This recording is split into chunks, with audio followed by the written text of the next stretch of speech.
Oui, bonjour, bonjour, bien-aimés. Oui, ce matin, nous allons nous retrouver, nous allons parler de la sagesse de Dieu, et même temps aussi la sagesse envers nous, les uns les autres, comment que nous vivons sur cette terre-là, et pour recevoir toujours la parole de Dieu qui peut nous amener à être dans l'équilibre. Oui, parce que nous vivons dans ce monde aujourd'hui qui est perturbé, dérangé, et sans la sagesse, sans l'intelligence, nous nous laissons distraire par des diverses situations et demain, ça peut nous créer des difficultés. Et pour cela, ce matin, nous sommes là. Aujourd'hui est dimanche. Nous allons rendre grâce à Dieu. Seigneur, merci de ta présence au milieu de nous. Merci que tu nous as permis d'être là ce matin. Oui, à proclamer ton nom, Seigneur Dieu, à donner gloire parce que c'est toi seul qui es le grand Dieu, le Dieu fort, le Dieu puissant, le Dieu redoutable, Seigneur Dieu, le lion de Juda. Nous remettons tout entre tes mains, Seigneur Dieu. Donne-nous une parole de connaissance, une parole de révélation, une parole de paix, une parole d'amour, une parole de sagesse, une parole d'intelligence, et pour que nous allons vers l'avant. Au nom de Jésus-Christ. Amen. Bien-aimés, ce matin, nous allons parler de la sagesse. La sagesse, nous allons trouver dans le livre de Proverbes, Proverbe 2. Oui. Qui est-ce qui parle de la sagesse? C'était le roi Salomon. Voilà. Le roi Salomon, c'est un homme que Dieu avait choisi. Oui. Et surtout, Dieu, il avait demandé à Dieu, Dieu lui avait donné l'offre de choisir ce qu'il voulait sur cette terre-là. Il pouvait demander de l'argent, il pouvait demander pas mal de choses matérielles, et peut-être ça aurait créé des difficultés, mais il a demandé de donner un cœur, oui, de sagesse, un cœur qui s'est discerné entre le bien et le mal, pour que le peuple qu'il lui a donné, qu'il puisse avoir géré ce peuple-là, diriger ce peuple-là, mener ce peuple-là à la connaissance de la vérité sur le bon chemin. Et Dieu lui a donné la sagesse au-dessus de tout, que nul homme, nulle femme peut recevoir aujourd'hui, mais en apprenant, en étudiant la sagesse de Salomon, nous pouvons aller vers l'avant. Nous pouvons aussi apprendre à connaître aussi l'essence de Dieu, l'oracle de Dieu, oui, la vie de Dieu et ce que Dieu attend de chacun de nous. Nous allons trouver la lecture, c'est le livre de Proverbes, Proverbe 2, à partir du verset 2. Si tu rends ton oreille attentive à la sagesse et tu clignes ton cœur à l'intelligence, oui. Premièrement, si tu oui, ton oreille, tu mets ton oreille attentive, tu clignes ton oreille, parce que c'est vers l'oreille que nous entendons. C'est vers que l'oreille que la parole vient, et puis la parole descend dans ce qu'on appelle la connaissance, l'intelligence, oui, et nous donne les capacités de prendre des bonnes décisions. Premièrement, oui, si tu clignes ton oreille attentif, oui, parce que tout ce que nous faisons sur cette terre-là, il faut être attentif, oui, pour recevoir quelque chose, oui, attentif pour pouvoir prendre une organisation, prendre une décision, pour avancer dans la vie. Parce que sans ça, nous pouvons rester statiques. Oui, nous avançons pas. Mais ce matin, le Seigneur veut que nous avançons. La seule chose qui peut faire nous avancer, c'est l'intelligence de la sagesse. Avec l'intelligence de la sagesse, tu peux prendre des bonnes décisions, de voir quelle vie que tu mènes, dans quel entourage que tu es, dans quel climat que tu es.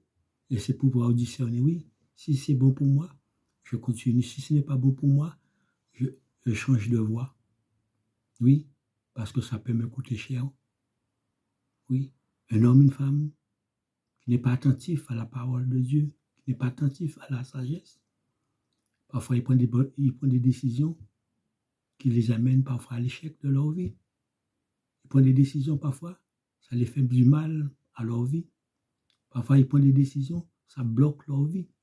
Mais celui qui cligne son oreille vers la sagesse peut le temps de discerner, le temps de réfléchir, le temps d'analyser. Laisser l'intelligence prendre le dessus sur lui ou sur elle et pour prendre la bonne décision. Oui, verset 3 te dit, oui, si tu appelles la sagesse et si tu élèves ta voix vers l'intelligence, oui, parce que tu peux appeler la sagesse. Oui, tu peux élever la voix pour appeler la sagesse, parce que la sagesse a une oreille pour entendre. Oui, parce que la sagesse a l'intelligence pour comprendre.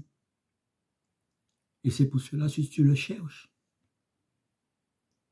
si tu l'appelles, il te répondra. Parce que comment appeler la sagesse? Appeler la sagesse, c'est de pouvoir prendre le temps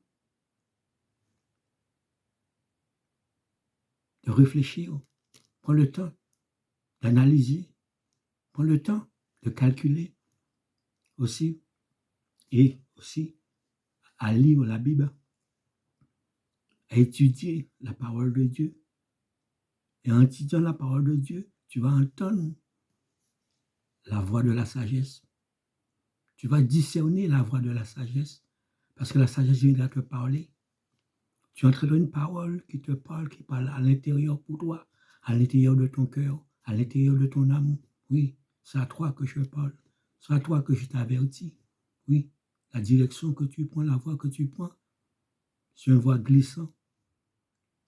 Et à ce moment-là, tu pourras discerner, oui. Et verset 4, il dit, si tu le cherches comme de l'argent, tu le poursuivras comme un trésor, oui. Si tu le cherches comme de l'argent, parce que l'argent a une certaine capacité sur cette terre-là, une certaine valeur, mais c'est l'abus de l'argent qui n'est pas bon. Mais l'argent, il a sa place pour acheter, pour payer sa maison, payer ses crédits, pour ses enfants, pour sa famille, oui, pour savoir gérer, équilibrer. Et c'est pour cela qu'il a pris l'exemple de l'argent. Parce que si l'argent a une valeur, aussi, la sagesse aussi a plus de valeur que l'argent. Parce que celui qui détient la sagesse peut maîtriser l'argent. Mais celui qui ne maîtrise pas la sagesse, il peut avoir des millions, des milliards dans ses mains. Dans un moment, il peut tout perdre. Oui, tout peut finir parce qu'il n'y a pas la sagesse et le discernement pour voir comment gérer. Et c'est pour cela ce matin, le Seigneur est avec nous, nous parle de la sagesse. C'est le temps de chacun de nous de prendre un temps de réflexion de notre vie.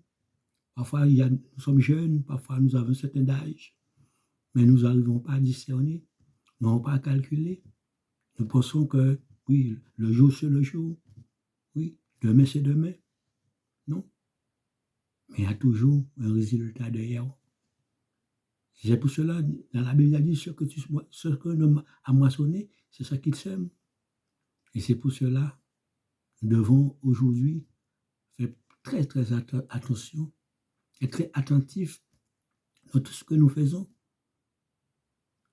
la manière que nous vivons sur cette terre-là, la manière que nous marchons sur cette terre-là, la manière que tout ce que nous pouvons pratiquer sur cette terre-là. Mais il faut prendre le temps d'analyser pour voir si c'est bon, où est-ce que ça peut m'amener, si ça peut coûter ma vie, si demain je me trouve dans une situation, comment je peux faire, comment je ne peux pas faire. Oui, parce qu'il y a des hommes et des femmes qui travaillent et quand l'argent vient, dans une fois, une seconde, il y a tout dépensé. Ils ont tout claqué, mais ils n'ont pas pensé à demain. Si demain il y a un problème, il y a une situation, comment je peux maîtriser, comment je peux analyser, pas simplement pour moi, mais la famille que j'ai, les enfants que j'ai, mon épouse, mon mari, la situation de ma vie. Mais avec l'intelligence, avec la sagesse, nous pouvons bien prendre le temps d'analyser et de calculer. Parce que demain aussi, nous pouvons tomber malades. Oui, demain, nous pouvons passer par des moments difficiles. Mais comment je peux gérer tout ça? Si je ne suis pas un homme, une femme qui prend le temps d'analyser, le temps de calculer, le temps de méditer, pour dire oui, si demain telle chose m'arrive, est-ce que je vais lâcher? Est-ce que je vais claquer? Ou sinon, avec la sagesse, l'intelligence, je pourrais prendre la bonne décision pour pouvoir dire, de rebondir, dire oui, avec Dieu, il y a de l'espoir. Avec Dieu, on peut toujours avancer, aller vers la vie. Et c'est pour cela, ce matin, laisse la sagesse te parler, laisse la sagesse t'indiquer, t'instruire. Parce que sous cette terre-là, aujourd'hui, tout le monde, quelle que soit la classe sociale, tout le monde veut vivre d'une manière ou d'une autre, mais sans prendre le temps d'analyser, parce que nous sommes des hommes sous cette terre-là, temporaires. Nous ne sommes pas permanents, nous sommes temporaires. À n'importe quel moment, nous pouvons partir. Oui, à n'importe quel moment, une situation peut arriver. Mais est-ce que je suis prêt? Est-ce que je me prépare? Est-ce que je m'engage? Et c'est pour demain, si la situation vient, comment je peux gérer? Comment je peux analyser? Oui, est-ce qu'à ce moment-là, je serai dans la présence de Dieu? À ce moment-là, je serai réconcilié avec Dieu. À ce moment-là, je serai, oui, en paix avec Dieu. Oui, parce que si nous ne sommes pas en paix avec Dieu, nous pouvons tout perdre, nous pouvons tout claquer. Et c'est pour cela, Salomon, il avait tout. C'était l'homme le plus riche dans le monde, dans ce temps-là. Il a tout essayé, il a tout fait. Oui, mais à ce moment, il s'est posé la question, qu'est-ce que ça peut me servir, tout ce que je fais sur cette terre-là? Salomon avait plus de 1000 femmes. Oui, plus de 1000 femmes pour un seul homme. Salomon avait des serviteurs, des servantes. Il pouvait tout faire. Mais à ce moment, il n'avait ni l'argent, ni l'or, ni le plaisir, par excès. Puis qu'il va aller sa vie, peut mener sa vie à la paix, à la réussite. Alors, il s'est posé la question. Et vous savez, tout est vanité sur cette terre-là. Tout est vanité, rempli de vanité. Tu te réveilles, tu vas aller travailler et tu retournes dans ta maison. Et tu reprends encore le demain matin, tu vas travailler. Oui, il a commencé à comprendre, non?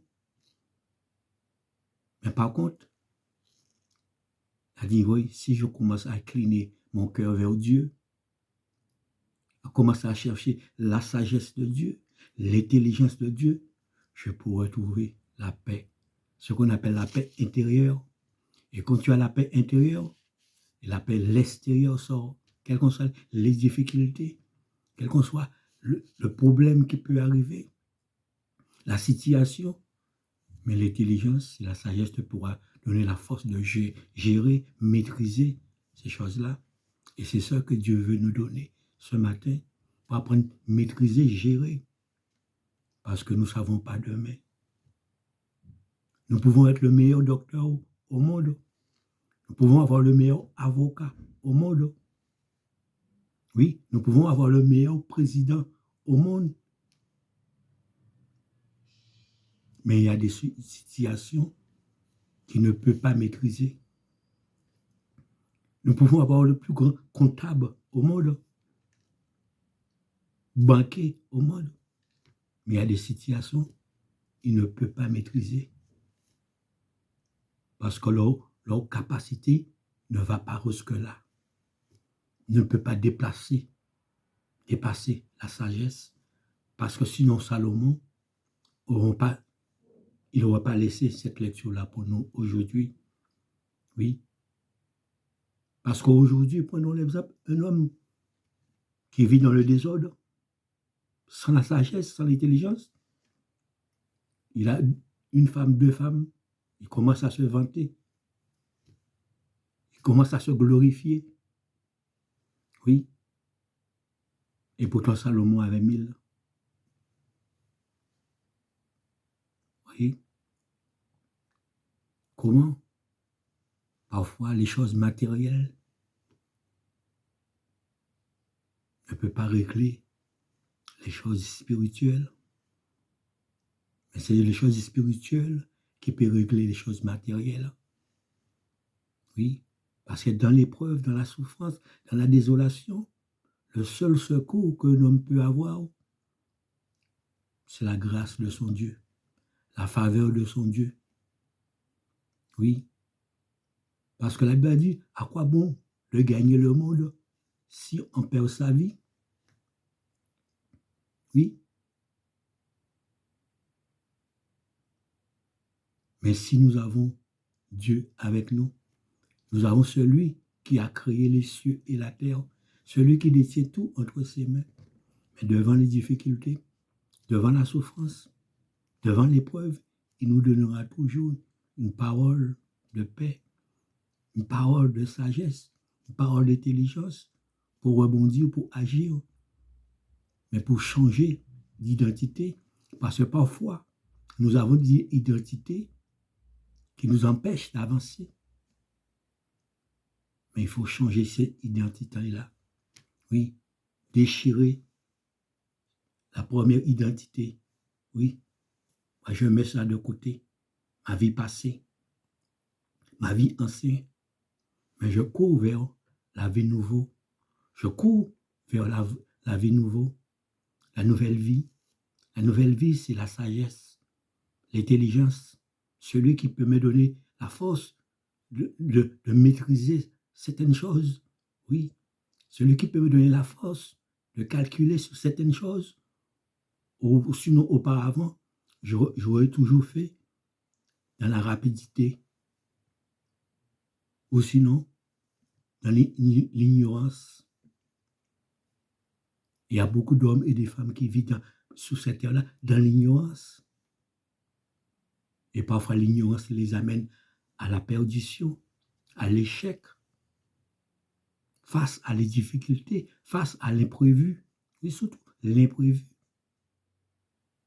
Mais l'intelligence nous avertit de l'imprévu. La sagesse nous prépare vers l'imprévu. Et c'est pour cela, le verset 5 nous dit, alors tu comprendras la crainte de l'Éternel et tu trouveras la connaissance de Dieu. Oui, à ce moment-là, tu auras la crainte de Dieu. Et celui qui a la crainte de Dieu, c'est pas avoir peur de Dieu. La crainte de Dieu, c'est avoir le respect pour ton Dieu, de savoir ce qui est bon, ce qui n'est pas bon, ce qui est saint, ce qui n'est pas saint, ce qui est impur et ce qui est pur. Oui, et à ce moment-là, nous pouvons avoir cette connaissance-là. Et avec la connaissance, tu peux arriver à faire pas mal de choses. Un homme, une femme, un jeune qui n'a pas de connaissance, quel que soit le domaine, il y aura toujours l'échec. Face à l'imprévu, prenons l'exemple. Un jeune qui n'a pas passé son permis, qui conduit sur la route, pour lui, il sait qu'il sait conduire. Mais il y a des situations qui vont venir, il y a l'imprévu qui va venir. Mais manque de connaissances, au-delà du prof qu'il ralentit, mais c'est là qu'il accélère. Oh, la voiture chavire avec. Et puis demain après, tu attends, il n'avait pas son permis. Et pourtant, il pouvait aller passer son permis. Avec la connaissance, il pouvait. Et c'est pareil que nous aussi, nous vivons sur cette terre-là. Quand tu as la crainte de Dieu, ce moment-là, Dieu te donne sa connaissance. Dieu te donne son intelligence. Et quand tu as l'intelligence de Dieu, tu arrives à discerner ce qui est bon, ce qui est agréable, ce que tu dois faire, ce que tu ne dois pas faire, comment vivre sur cette terre-là, comment pour éviter tout ce qui peut t'amener à l'échec de ta vie. Oui, parce que nous pouvons vivre sur cette terre-là et vivre dans l'échec. Et pourtant, peut-être, et nous avons tout dans notre main.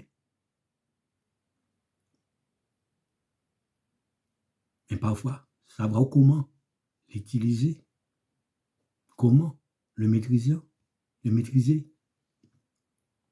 Mais la connaissance de Dieu te donne toujours la possibilité d'aller encore plus loin. Et c'est pour cela, le verset 6 te dit, car l'Éternel te donne la sagesse, de sa bouche sort la connaissance et l'intelligence. Oui, parce que c'est Dieu qui détient tout entre ses mains. Parfois, il y a des hommes, il y a des femmes qui refusent de s'engager avec Dieu, qui refusent de connaître qu'il y a un Dieu qui sur cette terre-là, qui définit Dieu dans tous les domaines, dans tous les sens de la vie. Non. Avec l'intelligence que Dieu peut nous donner pour dire oui, comment fait-il le ciel est là? Aucune chose le tient, il ne tombe pas sur ma tête. Oui. Comment fait-il? Je vis sur cette terre-là, je respire. Oui. Comment fait-il? Je vis sur cette terre-là. Oui. Je dors, je me réveille. Comment fait-il aussi? Je vois la nature se développer naturellement, sans l'aide de l'homme. La nature, il a ses saisons. Les saisons de mangue, les saisons de papaye, les saisons de pamplemousse, les saisons de quels qu'en soient les arbres fruitiers. Mais tout ça qui a été développé par l'intelligence de Dieu et la connaissance de Dieu. Et tout ce que l'homme essaye de créer, nous voyons aujourd'hui, il y a toujours des problèmes qui viennent. Il y a toujours des difficultés qui viennent là-dedans. Mais tout ce que nous voyons que la nature a fait, qui est sorti de la connaissance, de la sagesse de Dieu, il y a une différence. Et là, ça peut nous marquer, ça peut nous donner une certaine capacité d'analyser, oui, il y a un Dieu. Il y a un Dieu sur cette terre-là. Il y a un Dieu aux cieux. Il y a un Dieu aussi qui nous parle. Il y a un Dieu aussi qui veille sur nous. Mais est-ce que nous lui donnons, oui, la place? Est-ce que nous lui donnons libre arbitre de gérer pour nous, de diriger pour nous? C'est là la question de la sagesse. Parce qu'avec la question de la sagesse, c'est ceux qui sont sages, qui courent vers la sagesse, qui peut laisser cette porte ouverte, cet accès pour Dieu. Et à ce moment-là, nous trouvons la réponse que nous cherchons avec l'intelligence charnelle. Mais Dieu enlève l'intelligence charnelle pour mettre l'intelligence spirituelle. Parce qu'il y a deux formes d'intelligence. Il y a l'intelligence charnelle et il y a l'intelligence spirituelle. Parce qu'avec l'intelligence charnelle, nous ne pouvons comprendre que des choses charnelles. Mais avec l'intelligence spirituelle, Dieu développe jour en jour et nous voyons les choses autrement. Mais toujours par l'intelligence de la sagesse. Et c'est pour cela, il dit oui, et tu connaîtras l'intelligence. Parce que celui qui détient l'intelligence d'entre ses mains, un homme, c'est un homme heureux, une femme heureuse, un jeune heureux. Oui. Ni l'or, ni l'argent ne peut équivaler ça. Parce que Salomon, avait des millions, des millions. Salomon a bâti un temple pour Dieu que d'or pur. Oui, c'est-à-dire qu'il n'a pas laissé l'argent prendre le dessus sur la sagesse, mais il a dominé par la sagesse l'argent pour donner à Dieu plus. Oui, parce qu'en connaissant Dieu, on devient une autre femme, un autre homme, un autre jeune.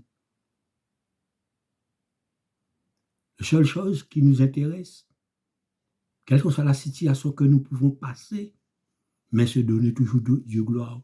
Nous sommes dans la souffrance, nous sommes dans la désolation, nous sommes dans la tristesse, mais il y a quelque chose au fond de nous qui nous pousse à aller encore plus loin avec notre Dieu. Oui, qui nous pousse encore à se rapprocher encore de lui. Mais celui qui n'a pas, celui qui ne cherche pas la sagesse, l'intelligence de Dieu, à ce moment-là, devant l'épreuve, devant les difficultés, il commence à affaiblir. Oui, il commence à se perturber. Oui, à être dépressif. Mais ce matin, Dieu veut te donner la solution. Quelles que soient les difficultés, mais regarde vers la sagesse. La sagesse et l'intelligence se rejoignent. Les deux marchent ensemble.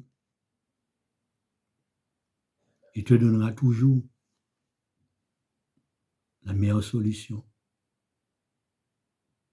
Continue sur la lecture. Le verset 7 nous dit, et il tient en réserve le salut pour l'homme droit, un bouclier pour ceux qui marchent dans l'intégrité. Tu vois, il y a toujours une séparation entre ceux qui cherchent la sagesse, l'intelligence.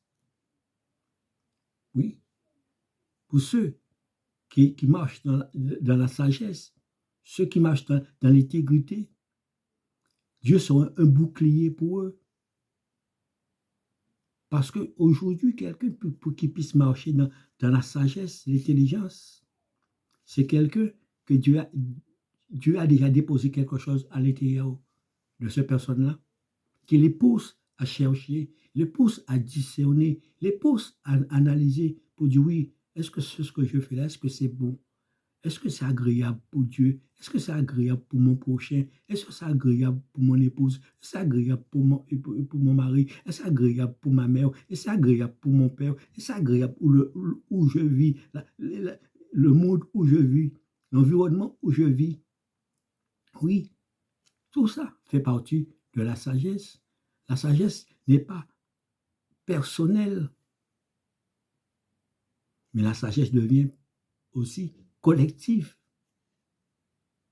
Oui, parce que celui qui détient la sagesse, parce que Salomon, il a demandé la sagesse, pas seulement pour lui, mais il a demandé la sagesse pour le peuple, parce qu'il voulait que le peuple puisse trouver le vrai bonheur, pas simplement vers un roi, parce qu'il ne voulait pas se glorifier, mais il voulait glorifier Dieu à travers lui.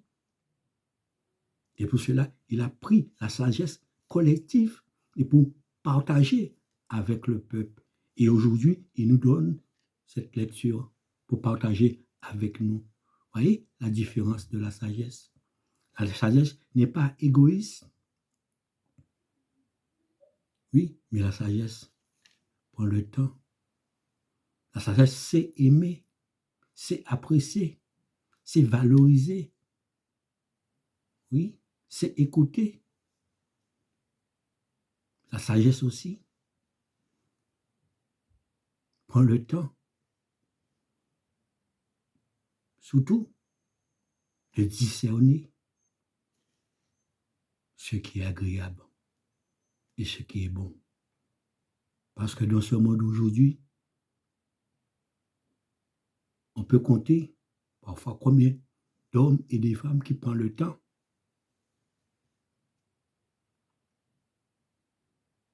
pour analyser leur vie intérieure, pour dire oui, si aujourd'hui quelque chose m'arrive à l'instant là, quand j'écoute ce message-là, si quelque chose qu'est-ce que je fais?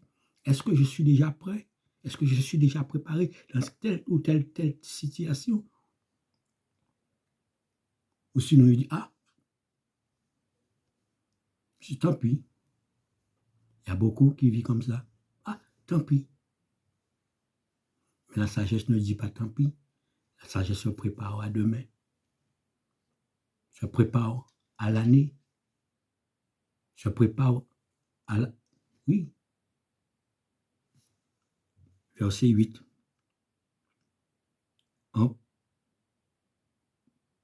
protégeant l'essence de la justice, en gardant la voie de la fidélité. Oui, parce que la sagesse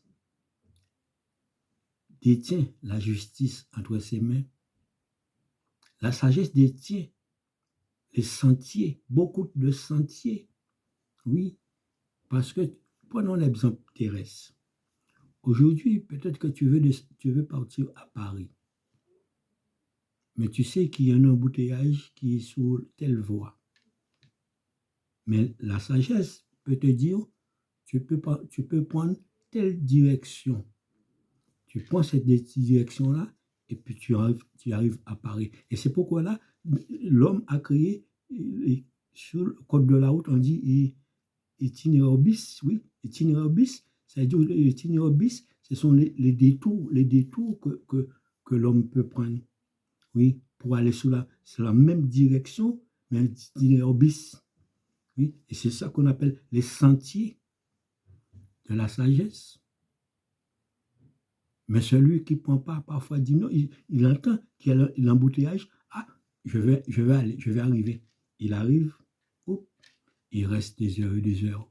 Et peut-être il a un enfant de 3 à 4 mois dans la voiture, il fait plus de 31 degrés de chaleur. Qu'est-ce qui se passe? L'enfant commence à se mettre à mal à l'aise. La mère commence à être à mal à l'aise. Mais qui a créé ça? Qui a créé ça? Manque de sagesse, manque d'intelligence, manque d'écoute.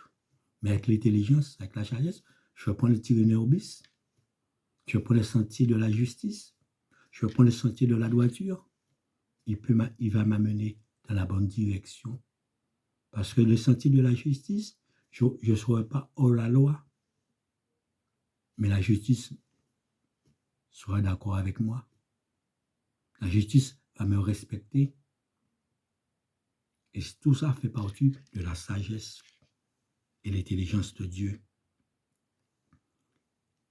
Oui. Verset 9. Alors tu comprendras la justice, l'iniquité, la droiture et toutes les routes qui amènent au bien. Oui. Et à ce moment-là, tu connaîtras toutes les routes qui amènent au bien. Parce que vivre dans ce monde-là, aujourd'hui, l'homme crie le bien mal, oui, et le mal bien. Oui, l'homme qui ne recherche pas la sagesse, l'intelligence, discerne, il n'y a pas le discernement de discerner, écrit le bien mal, écrit le mal bien. Oui, mais celui qui court vers la justice, qui court vers la droiture, tout de suite, il sait tout de suite de discerner par la sagesse ce qui est bon, ce qui n'est pas bon, pour se mettre de côté, pour éviter, pour s'écarter. Et avec ça, il peut trouver la paix. Il n'aura pas de problème alentour, au travail, avec ses collègues, quelle que soit la situation, mais il cherchera toujours ce qu'on appelle la paix. Oui, pardon, les autres l'appelleront, tu es lâche. Mais la paix, c'est une âme que Dieu détient. La paix est c'est l'équivalent de la sagesse. La paix, c'est l'équivalent de l'intelligence. Quelqu'un qui vit dans la paix, c'est un homme heureux, une femme heureuse, un jeune heureux. Oui, il aura toujours la maîtrise, quelle qu'on soit sur la situation, il aura toujours la maîtrise dessus. Pour dire non, si je fais ça, c'est mal. Ça peut me coûter. Ça peut me coûter beaucoup de choses. Mais si je cours vers le bien peut ouvrir beaucoup de portes pour moi. Le bien peut protéger ma vie. Le bien peut me donner la santé. Le bien peut me donner pas mal de choses que je peux être en paix sur cette terre-là et en paix avec notre Dieu. Parce que celui qui vit en paix, la Bible te dit, on l'appelle fils de Dieu. Oui, parce que la paix vient de Dieu. L'homme ne peut pas, parce que sinon il n'y aura pas de guerre sur cette terre-là. Parce que chacun cherche, leur chaque profit, leur chaque intérêt. Mais celui qui cherche la gloire de Dieu, il voit son prochain avant lui. Celui qui cherche la gloire de Dieu, qui a détient la sagesse, l'intelligence, il voit son prochain comme lui-même. Oui, si je peux, mon prochain aussi peut. Oui, si j'en ai, mon prochain aussi, il peut avoir. Et à ce moment-là, nous sommes dans l'équilibre, dans la parole. Que Dieu nous bénisse ce matin. Que la paix de Dieu soit avec nous ce matin. Parce que le seul qu'aujourd'hui, qu'un homme, une femme peut courir, oui, courir, comme des, comment je peux dire ce mot-là, comme des cyclistes, comme des athlètes, courir vers le bien, courir vers la sagesse, courir vers l'intelligence, courir vers la paix, courir vers la justice, courir vers la droiture, courir vers la fidélité, courir vers l'obéissance. Et à tout ça, définit deux mots, la sagesse et l'intelligence. Avec ces deux mots-là, tu peux sauver ta vie et tu peux sauver la vie de ceux que tu aimes. Oui, avec ces deux mots-là. Que Dieu nous bénisse et que la paix de Dieu soit avec nous.